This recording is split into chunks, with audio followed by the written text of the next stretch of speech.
বাস্তবতা ও কল্পনার বেশ কিছু ডাকাতের গল্প তোমরা শুনলে, পরে আরও শুনবে, কিন্তু আজ যে দুর্ধর্ষ ডাকাতের গল্পটি তোমাদের বলবো তা ৯০-এর দশকে আমাদের ভারতবর্ষে ঘটে যাওয়া এক সত্য ঘটনা।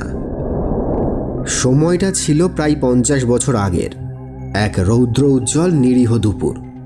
উত্তর ভারতের রায়পুরা গ্রামে জমিদার জগন্নাথ নামে এক ব্যক্তির বাড়িতে ঢুকে পড়ে বছর ২০-র এক যুবক। সে কোনো অস্ত্র দেখায় না, কোনো হুমকিও দেয় না, বরং অতিথির মতো প্রণাম জানায়। কিন্তু সেই প্রণামই ছিল এক রক্তাক্ত অধ্যায়ের সূচনা। কয়েক মিনিটের মধ্যেই জগন্নাথের মৃত্যু হয়। বাড়ির লোকজন হতভম্ব হয়ে পড়লে যুবকটি দ্রুত সেখান থেকে বেরিয়ে যায়। কিছু দূরে নিজের গ্রামে ফিরে সে চিৎকার করে জানায় আজ সে তার বাবা রামপেয়ারে প্যাটেলের হত্যার প্রতিশোধ নিয়েছে। সেই বছর ২০-র যুবক পরবর্তী সময়ে পরিচিত হয়ে ওঠে এক ভয়ঙ্কর নামে, শিবকুমার ওরফে দাদুয়া ডাকাত। সেই ব্যক্তি পরবর্তীকালে হয়ে উঠেছিল উত্তর ভারতের সবচেয়ে প্রভাবশালী এবং দীর্ঘদিন সক্রিয় ডাকাতদের একজন। ১৯৮৪ থেকে ২০০৭ সাল পর্যন্ত উত্তরপ্রদেশ ও মধ্যপ্রদেশের প্রায় ১২ থেকে ১৫টি লোকসভা আসনে এমনভাবে তার প্রভাব বিস্তার করেছিল যে সেখানকার মানুষজন একজন ডাকাতের কথা মতোই ভোট দিতে বাধ্য হতো। ভোটে সেই ব্যক্তি জিতত যাকে দাদুয়া জেতাতে চাইতেন। কিন্তু প্রশ্ন একটাই, একজন সাধারণ যুবক কিভাবে পরিণত হলো দাদুয়া ডাকাতে? এই ভিডিওতে আমরা খুঁজে দেখব সেই দাদুয়ার উত্থান, অপরাধ জগৎ এবং তার পতনের অজানা কাহিনী। ভারতের অপরাধ জগতের ইতিহাসে এক রহস্যময় নাম শিবকুমার প্যাটেল, যাকে দুনিয়া চেনে দাদুয়া নামে। চম্বলের রুক্ষ পাহাড় আর উত্তরপ্রদেশের চিত্রকূটের ঘন জঙ্গলে প্রায় ৩ দশক ধরে চলেছিল তার একচ্ছত্র শাসন। ভারতের মানচিত্রে এমন এক অঞ্চল আছে যেখানে একসময় সরকারের আইন নয়, চলত বন্দুকের গর্জন। উত্তরপ্রদেশ ও মধ্যপ্রদেশের সীমানায় অবস্থিত সেই পাথুরে ভূমি। এই রুক্ষ জঙ্গলে প্রায় ৩০ বছর ধরে রাজত্ব করেছে এমন এক মানুষ যার মাথার দাম ছিল তৎকালীন সময়ে সর্বোচ্চ ৬ লক্ষ টাকা। তাকে কেউ বলতো দস্যু সম্রাট, কেউ বলতো রবিনহুড, আর কেউ ডাকতো শ্রদ্ধার সাথে দাদুয়া। ১৯৫৬ সালে চিত্রকূটে জন্ম নেয়া দাদুয়া ১৯৭০-এর দশকে প্রতিশোধের আগুন থেকে অপরাধের পথে পা বাড়ায়। নিজের বাবার খুনের বদলা নিতে সে প্রথম খুন করে। তৎকালীন সময়ে চিত্রকূটের রায়পুরা এলাকায় জগন্নাথ জমিদার ও তার লোকেদের সাথে দাদুয়ার পরিবারের জমিজমা ও আধিপত্য নিয়ে বিরোধ ছিল। দাদুয়ার বাবা রামপেয়ারে প্যাটেলকে অপরাধী বা ডাকাতদের আশ্রয় দেওয়ার অভিযোগে ফাঁসানো হয়েছিল। কথিত আছে যে জগন্নাথ জমিদারের প্রভাবে পুলিশ রামপেয়ারে প্যাটেলকে গ্রেপ্তার করে। ১৯৭৮-৭৯ সালের দিকে পুলিশের হেফাজতে বা জেলখানায় থাকাকালীন রামপেয়ারে প্যাটেলের মৃত্যু হয়। দাদুয়ার সমর্থকদের দাবি অনুযায়ী পুলিশের অমানবিক অত্যাচারের কারণেই তার বাবার মৃত্যু হয়েছিল। তবে এই প্রসঙ্গে আরও একটি গল্প জানা যায় যে জগন্নাথ জমিদার তার বাবাকে নির্বস্ত্র করে গোটা গ্রামে ঘুরিয়েছিল এবং নিজে হাতে তার বাবাকে হত্যা করেছিল। বাবার এই অপমান ও মৃত্যু শিবকুমার প্যাটেল ওরফে দাদুয়ার মনে গভীর ক্ষোভের জন্ম নেয়। ১৯৮০ সালে তিনি প্রকাশ্য দিবালোকে জগন্নাথ জমিদারকে হত্যা করে বাবার মৃত্যুর প্রতিশোধ নেন। শিবকুমার এই নামটা তখন কারো কাছেই পরিচিত ছিল না। সে ছিল রায়পুরা গ্রামের এক সাধারণ ঘরের ছেলে। না ছিল কোনো অপরাধী পরিবার, না ছিল অপরাধ জগতের পরিচয়। কিন্তু তার জীবনের গতিপথ বদলে যায় তার বাবার মৃত্যুর পর। এরপর ধীরে ধীরে সে গড়ে তোলে এক বিশাল বাহিনী। তার ভয়ে কাঁপত স্থানীয় প্রশাসন, অথচ এক শ্রেণীর গরিব মানুষের কাছে সে ছিল রবিনহুড। সেই সময় ওই সমস্ত অঞ্চলে গরিব মানুষের ওপর জমিদারদের প্রভাব ও অত্যাচার ছিল খুব বেশি। সাধারণ মানুষের জীবন ধারণ হয়ে উঠেছিল খুবই কষ্টকর জমিদারদের বিপক্ষে, এবং গরিব মানুষের পক্ষে দাদুয়া এসে দাঁড়ায়।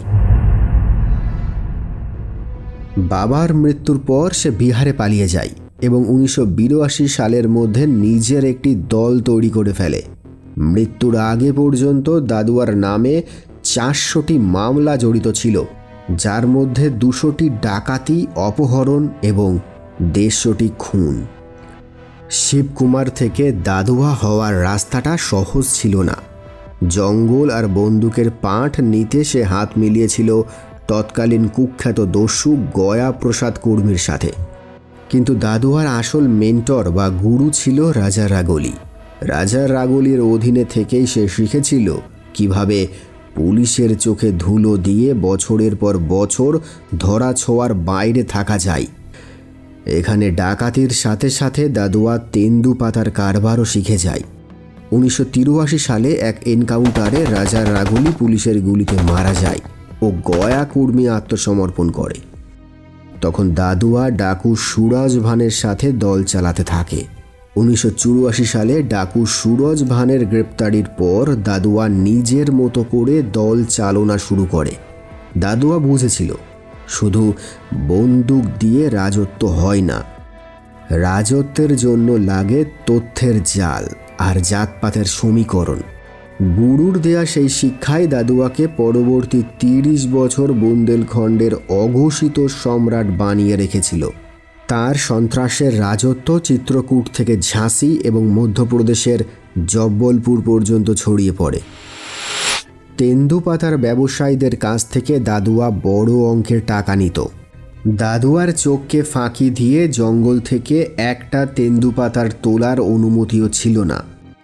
এক সময় তেন্দুপাতার কারবারিরা দাদুয়ার অত্যাচারে সেই কাজ বন্ধ করে পালিয়ে যায়। তবে দাদুয়া তেন্দুপাতা শ্রমিকদের পাশে এসে দাঁড়িয়েছিল। তাদের টাকা বাড়ানোর জন্য মালিক শ্রেণীর উপর চাপ সৃষ্টি করেছিল। দাদুয়া গ্রামে গ্রামে বলে বেড়াতো, যদি কেউ দাদুয়ার খবর পুলিশকে জানিয়ে দেওয়ার কথা ভাবে তাহলে সেই ভাবনাই হবে তার শেষ ভাবনা।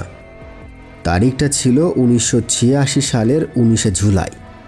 রাত তখন নিঝুম, কিন্তু চিত্রকূটের রামপুর কল্যাণপুর গ্রামের মানুষের জন্য সেই রাত নেমে এসেছিল সাক্ষাৎ যমদূত হয়ে। নিজের এক গ্যাং মেম্বারের গ্রেপ্তারির বদলা নিতে দাদুয়া আর তার বন্দুকধারী বাহিনী পুরো গ্রামকে নরকে পরিণত করেছিল। পুলিশের ইনফরমার সন্দেহে 9 জন মানুষকে লাইনে দাঁড় করিয়ে ঠান্ডা মাথায় গুলি চালিয়ে হত্যা করা হয়। লাশের স্তূপের ওপর দাঁড়িয়ে সেদিন দাদুয়া এক রক্তমাখা বার্তা দিয়েছিল, বুন্দেলখণ্ডের জঙ্গলে তার হুকুমই শেষ কথা। সেই রাতের সেই চিৎকার আজও রামপুর কল্যাণপুরের বাতাসে প্রতিধ্বনিত হয়। 1992 সালে এক গ্রামের 3 জনকে হত্যা করে পুরো গ্রামে আগুন ধরিয়ে দেয়। এরপর লোহটা গ্রামে চন্দন যাদব নামে এক ব্যক্তিকে হত্যা করে তার মাথাটাকে বাঁশের আগায় পুঁতে পুরো গ্রামে ঘোরায়। পুলিশের দেওয়া তথ্য থেকে জানা যায় যে দাদুয়ার ডাকাত দলে প্রায় 200 জন সদস্য ছিল। দাদুয়ার শত্রুর অভাব ছিল না। সমাজে এমন লোক অনেক ছিল যারা দাদুয়ার নৃশংসতার কাহিনী শোনাতো, যারা চাইতো দাদুয়ার পতন হোক। কিন্তু সমাজে এরকম লোকও ছিল যারা দাদুয়াকে পছন্দ করত, বিশেষ করে সমাজের পিছিয়ে পড়া মানুষ যারা খুব কষ্ট করে দিন যাপন করত, জমিদার ও সমাজের উচ্চ শ্রেণীর দ্বারা শোষিত লাঞ্ছিত হয়েছিল। দাদুয়া এই সমস্ত লোকদের অনেক সাহায্য করেছিল। এরা দাদুয়াকে ভগবান বলে মনে করত। পুলিশ যখনই দাদুয়াকে ধরার জন্য কোনো পরিকল্পনা করত বা বাহিনী নিয়ে বার হতো, সেই খবর এদের মাধ্যমেই দাদুয়ার কাছে পৌঁছে যেত। পুলিশ মহলে এমনকি সরকারি বিভিন্ন স্তরে দাদুয়ার লোকজন ছড়িয়ে ছিটিয়ে ছিল। এরপরে দাদুয়া রাজনীতির দিকে পা বাড়ায়।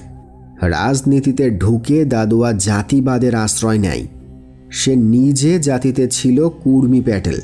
বুন্দেলখণ্ডের যে সমস্ত জায়গায় কুর্মি প্যাটেলের সংখ্যা বেশি ছিল সেখানে দাদুয়া কুর্মিদেরকে সাপোর্ট করতে শুরু করে, নানা রকমভাবে তাদেরকে সাহায্য করতে থাকে।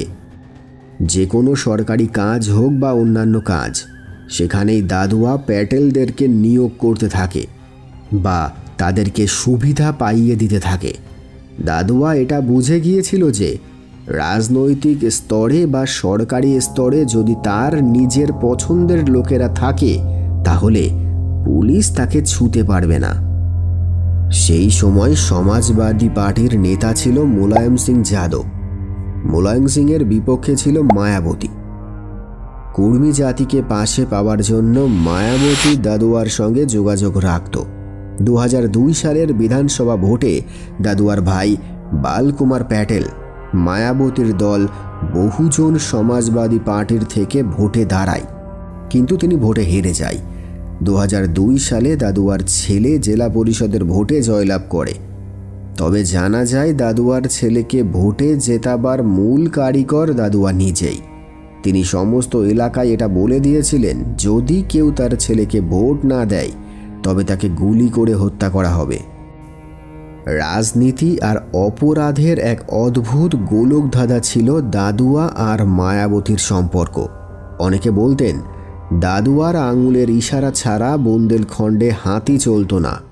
দাদুয়ার আশীর্বাদে তার পরিবার পৌঁছে গিয়েছিল ক্ষমতার অলিন্দে, কিন্তু ক্ষমতার মঞ্চে কোনো বন্ধুত্ব চিরস্থায়ী নয়। এরপর যখন উত্তরপ্রদেশে মায়াবতীর সরকার গঠিত হয় তখন মায়াবতী দাদুয়ার যে আতঙ্ক ছিল সেটাকে শেষ করার জন্য ব্যবস্থা গ্রহণ করতে থাকে। দাদুয়ার ক্ষমতা কমতে থাকে এবং পুলিশ ধীরে ধীরে দাদুয়ার এলাকার মধ্যে প্রবেশ করতে শুরু করে। পুলিশের ইনফরমাররা দাদুয়ার সমস্ত খবর পৌঁছে দিত পুলিশের কাছে। আইপিএস অমিতাভ যশ। অপরাধীদের কাছে এই নামটাই এক আতঙ্কের অন্য নাম। বুন্দেলখণ্ডের দুর্গম জঙ্গল, যেখানে পুলিশের কাছে ছিল গোলকধাঁধা, সেখানে অমিতাভ যশ লিখেছিলেন দস্যু দমনের নতুন ইতিহাস। দাদুয়া থেকে ঠকিয়া, যেখানে অন্যেরা ব্যর্থ হয়েছিল সেখানে অমিতাভ যশের বুলেট আর বুদ্ধি কথা বলেছিল। খাকি উর্দির পেছনে তিনি এমন এক রণকৌশলী যিনি অপরাধীদের শুধু তাড়া করেন না, তাদের সাম্রাজ্যের শিকড় উপড়ে ফেলেন। অপারেশন ঝিলমারি ছিল উত্তরপ্রদেশ পুলিশের স্পেশাল টাস্ক ফোর্সের চালানো একটি ঐতিহাসিক সামরিক কায়দার অভিযান, যার মাধ্যমে 2007 সালে 3 দশকের ত্রাস ডাকাত সর্দার দাদুয়ার অবসান ঘটে। 2007 সালে মায়াবতীর সরকার ক্ষমতায় আসার পর দাদুয়াকে ধরার জন্য এসটিএফের ওপর প্রচণ্ড চাপ তৈরি হয়। তৎকালীন এসটিএফের প্রধান অমিতাভ যশ এবং একেডি দ্বিবেদীর নেতৃত্বে এক বিশেষ পরিকল্পনা তৈরি করা হয়। গোয়েন্দা মারফত খবর আসে যে দাদুয়া চিত্রকূটের তরাই অঞ্চলের ঝিলমারি জঙ্গলে লুকিয়ে আছে। দাদুয়ার নেটওয়ার্ক এতটাই শক্তিশালী ছিল যে পুলিশের গতিবিধি সে আগেভাগে জেনে যেত। তাই পুলিশ এবার ভিন্ন কৌশল নিল। এসটিএফের জওয়ানরা জঙ্গল সংলগ্ন এলাকায় মেষপালক, কাঠুরে এবং ঘাস বিক্রেতার ছদ্মবেশে দিনের পর দিন পড়ে থেকে দাদুয়ার সঠিক অবস্থান চিহ্নিত করে। 21শে জুলাই রাতে অমিতাভ যশের নেতৃত্বে এসটিএফের একটি শক্তিশালী দল ঝিলমারি জঙ্গলকে চারিদিক থেকে ঘিরে ফেলে। 21শে জুলাই ভোরে দাদুয়া ও তার গ্যাং যখন পালানোর প্রস্তুতি নিচ্ছিল তখন পুলিশ তাদের স্যারেন্ডার করতে বলে, কিন্তু ডাকাত দল পুলিশের ওপর গুলিবর্ষণ শুরু করে। জঙ্গলের মধ্যে প্রায় কয়েক ঘন্টা ধরে চলে বিধ্বংসী যুদ্ধ। কয়েকশো রাউন্ড গুলি বিনিময় হয়।